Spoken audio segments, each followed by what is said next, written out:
Mas quem ficou responsável por comentar os itens da semana fui eu. Então, eis-me aqui, vamos aos comentários. Um texto da Lígia Fagundes Telles, uma boa autora para a gente conhecer, porque faz parte da nossa literatura contemporânea. E ao contrário do que muitas pessoas às vezes costumam dizer por aí, toda literatura e cultura é muito importante para quem estuda para o CSD, justamente porque a gente tem a necessidade de diplomatas conhecerem o próprio país, né?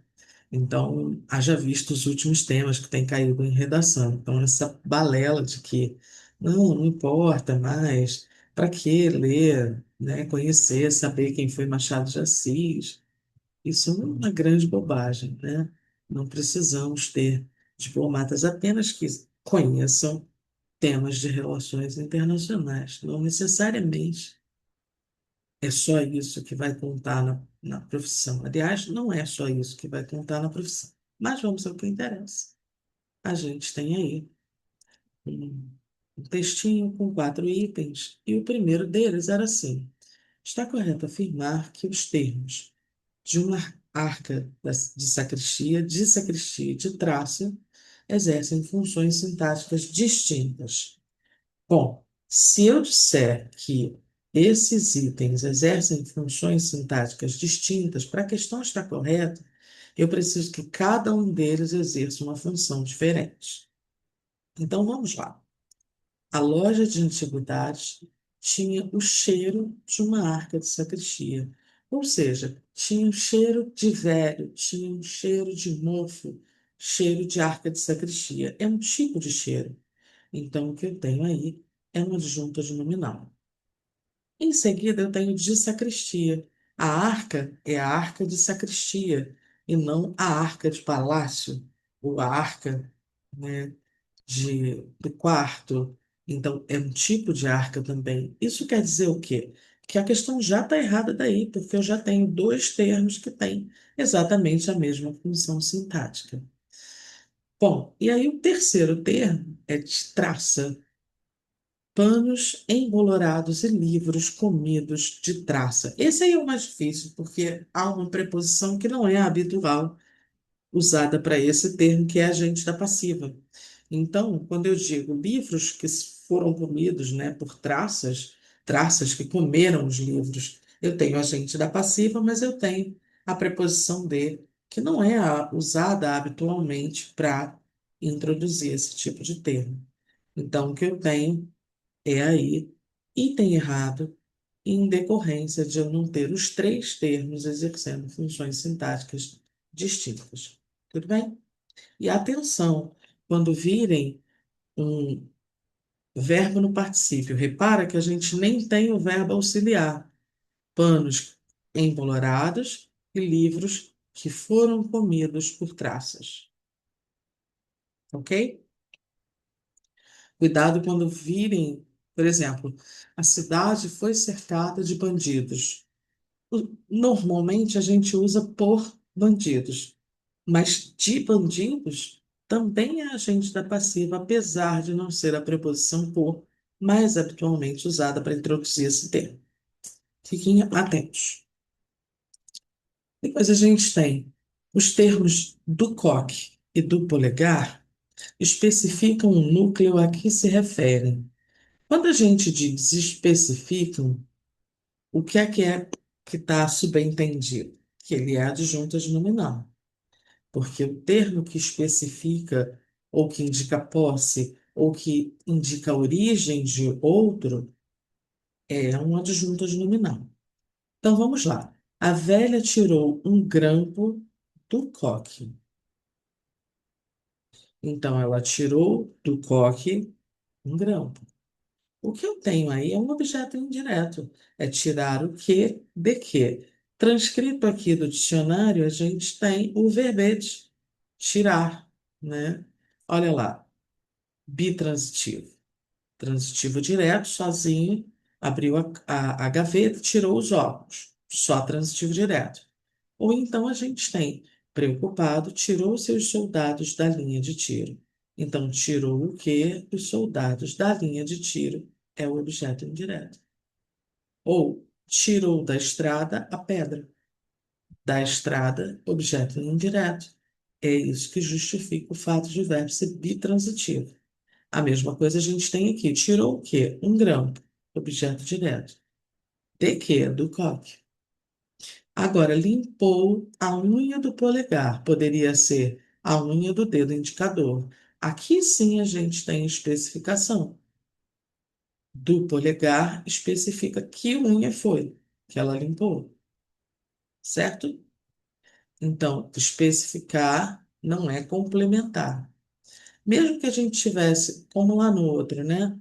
Dois substantivos, cheiro, arca de sacristia. Se eu digo que está especificando esse núcleo, necessariamente eu preciso ter um adjunto adnominal. Caso contrário, eu diria que complementa necessariamente o núcleo a que se refere. Aí, ou seria um núcleo substantivo e o que complementa necessariamente complemento nominal, ou eu teria um núcleo verbal, e aí o que complementa necessariamente o verbo é objeto direto, objeto indireto. Ok? Bom, então aqui a gente tem errado. O primeiro caso, objeto indireto, do coque, complementando o verbo tirar, e do polegar, especificando o substantivo unha. Seguindo, temos aí o item 3. O período parece que hoje está mais nítida. É composto por duas orações, a principal e uma subordinada substantiva predicativa a ela relacionada. Bom, a primeira coisa é que, assim, qual é a pegadinha que tem aqui? É porque a gente costuma aprender que quando a oração tem um verbo na terceira pessoa, do singular, significa que o sujeito vem em seguida. Normalmente é assim mesmo, tipo, é importante que tal coisa aconteça. Então, que tal coisa aconteça é importante. Ou é certo, ou consta que determinada coisa vai acontecer. Consta que haverá chuva logo mais. Então, que haverá chuva logo mais é o que consta. Normalmente, a estratégia é essa mesmo. Se eu tenho uma oração principal que começa com um verbo na terceira pessoa, há uma grande chance de a oração subjetiva vir em seguida. Mas nesse caso aqui, o sujeito estava antes. Os personagens estavam falando sobre a tapeçaria. E aí a senhorinha, o rapaz, né, o personagem que está lá interessado na tapeçaria, diz a seguinte frase: parece que hoje ela, a tapeçaria, está mais nítida. Então, a tapeçaria parece que hoje está mais nítida, porque eles já estavam falando sobre a tapeçaria. Então, o que eu tenho é a tapeçaria parece, oração principal, com o sujeito em elipse, porque já havia sido mencionado anteriormente. E depois de verbo de ligação, o que eu tenho em seguida é a oração predicativa, iniciada pela conjunção integrante que é parece isso. A tapeçaria parece nítida. Essa é a informação central, que ela é nítida. Muito que bem. E para concluir a semana, a gente tem aí, ele acrescentou, não tem ele quem leu foi eu. Acrescentou, tirando novamente o grampo da cabeça. A oração reduzida de gerúndio é subordinada de verbial temporal e poderia ser desenvolvida desse jeito aí. A oração subordinada adverbial, por si só, traz aí a possibilidade de ambiguidade.